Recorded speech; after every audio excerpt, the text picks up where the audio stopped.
Con Gavioli partita importante, imbattibilità mantenuta, però quello step che forse volevate fare non ci siete riusciti. Sì, è un gran peccato sinceramente non aver portato a casa i 3 punti, non tanto per come è andata la partita, perché alla fine il punto è più che ben accetto, diciamo, sotto di 2 gol a, non lo so, 5 minuti dalla fine, sei riusciti a recuperarla. Però sì, ci serviva vincere e comunque abbiamo fatto una buonissima prova, un risultato positivo e continuiamo così. Adesso prossima settimana torniamo qui e vediamo di fare il nostro lavoro.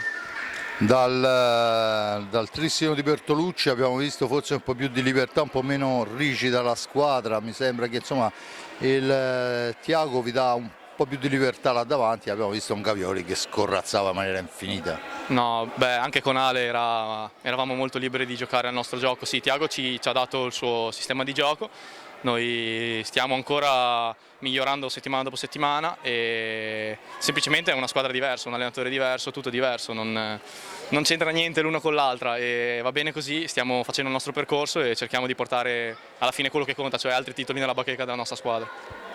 Titoli che adesso arriveranno, insomma, no? Un appello, perché poi abbiamo visto, al di là del tifo di un colore o dell'altro, immagino che insomma, per queste finali arriveranno, l'armata vera arriverà giù.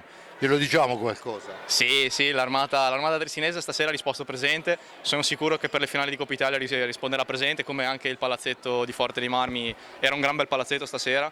Ne ho visti anche di più pieni io, però il bello è che quando ci sono partite come le finali di Coppa Italia sono sicuro che sarà tutto pieno, sarà bellissimo giocare qua. Bene, io ti ringrazio, alla prossima. Grazie a te. Ciao.